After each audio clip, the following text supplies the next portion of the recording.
Hello YouTube, this is Froogle with a very special first impressions look. This is the DCS MIG-21 BIS from Leatherneck Sims, coming very, very soon. Now I know on the Ego Dynamics forums, Leatherneck have been saying this is coming soon for quite a while. They're now saying it's coming very soon, to the point that they were happy to give it to me for a few days to take a look, and that is what you're seeing right here.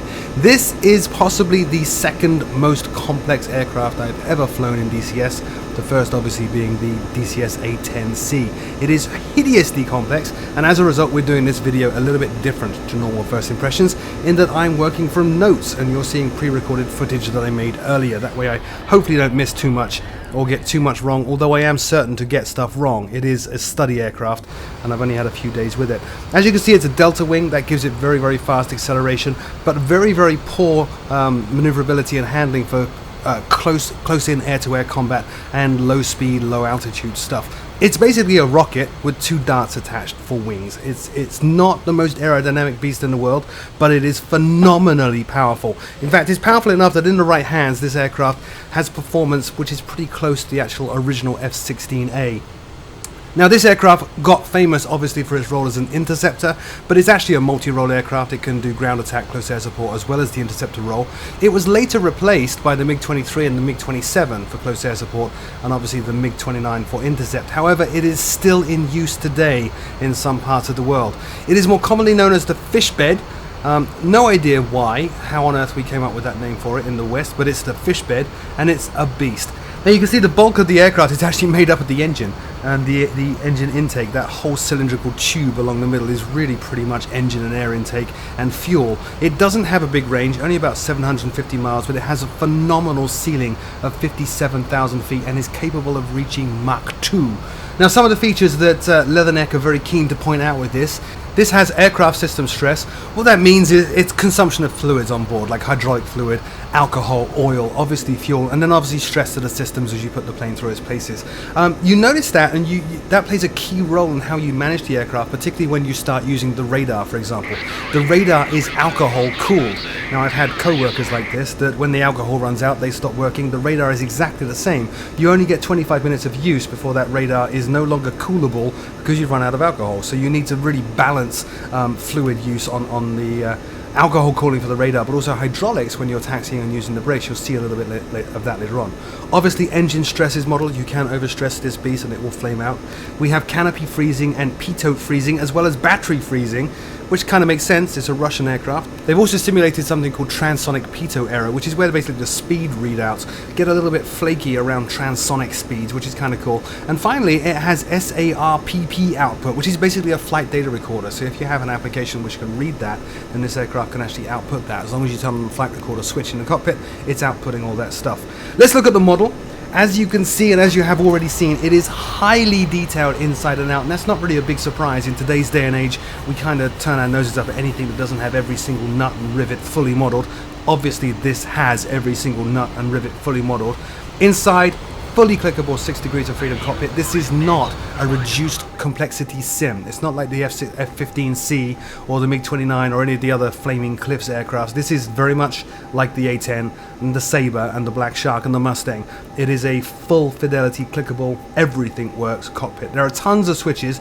In fact, there are so many switches, Leatherneck did a really good thing in that they provide a number of high-res images which break the cockpit down into various sections like left, front, and right, and then number all the switches there, and then throughout the manual the switches are referred to by an acronym like R16, meaning on the right 16. So you can print those images off, and then as you're working through the checklists, it's very easy to refer to the images and see where individual buttons are, which is very cool. That said, given the complexity of it, one of the cool things about this aircraft as an interceptor is it was a late deployment interceptor. They would keep these on the ground as long as possible and scrambled them at the very, very last minute. In that respect then, the aircraft is designed to be taken from cold and dark to ready to go in under 1 minute, and you can do that within the sim as well. In fact, the quickest I've managed is about 45 seconds, which is pretty good, but I'm sure I missed some stuff. In terms of startup and taxi, now I'm not sure I have any video of startup and taxi, but it's kind of weird.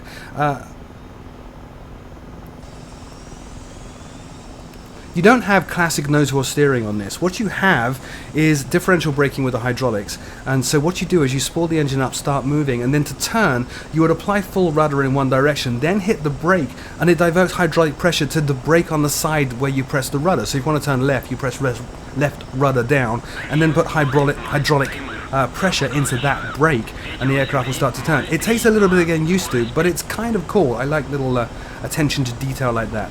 But it does make taxiing a bit interesting, as you can tell. Takeoff is a little bit like the Sabre. You basically go full afterburner, lift the nose up at 250 kilometers an hour and hold it there, and around about 360 kilometers an hour, the aircraft will take off. Now with those short, stubby delta wings, it is very unstable initially, and you'll find that as you start to fly this more and more, speed is king, altitude is king with this. If your speed drops beneath 400 kilometers an hour, you're going to get very unstable, very wobbly, and if you're doing that, trying to come out of the bottom of a dive, for example, and you're quite low to the ground, the aircraft will simply not pull up. It is not the most aerodynamic beast in the world. You need to get this high and fast as often as you possibly can. So after takeoff, it's a little bit wobbly, a little bit unstable until you pick up some speed and then start gaining some altitude. But once you get the aircraft stable, it really does climb like a rocket. I mean, it's got an incredible rate of climb that it can sustain for quite a long amount of time, fuel permitting, of course. Landing is equally tricky. Pattern speeds are noticeably high, necessarily high, I should say. You're typically running in a pattern at about 380 to 450 kilometers an hour, with touchdown at 340 kilometers an hour, and obviously at that speed you're going to need some help to stop, so there is a fully deployable and detachable parachute which jumps out the back of the aircraft and slows you down. It's pretty cool, but don't forget to detach the parachute. If you do, and you leave the parachute attached, when you grind to a halt, you won't be able to move anymore, which is interesting.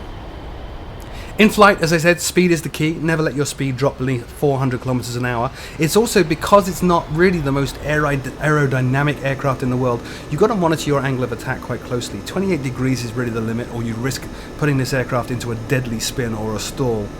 It can be very hard to recover as well, because going into a spin or a stall, a spin in particular, you're losing a lot of height, you've lost a lot of speed. You need to gain a lot of speed before the aircraft comes under control, and even then it takes a long time with that 28 degree angle of attack limit to actually pull out that steep descent. If you don't have a lot of altitude, you will die.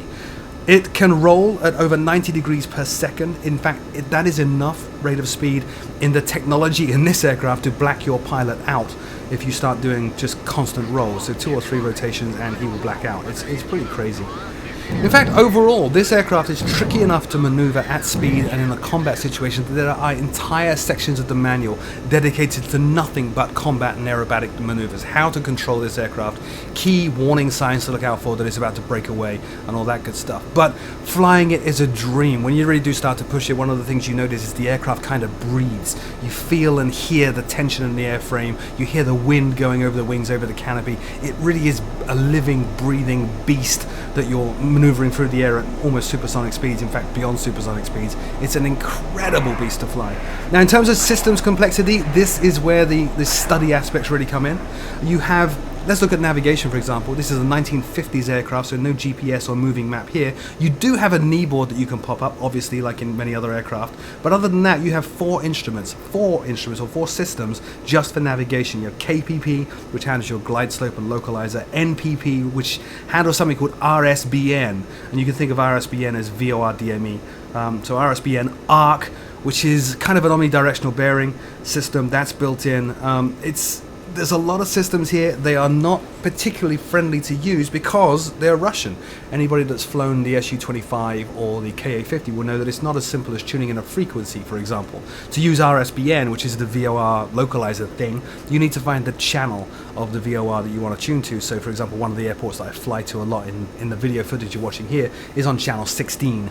You need to look that stuff up. But that all comes up on the knee board as well. You can pop open the knee board at any point in time, scroll back through the pages, and there are all the RSBN channel numbers listed down there.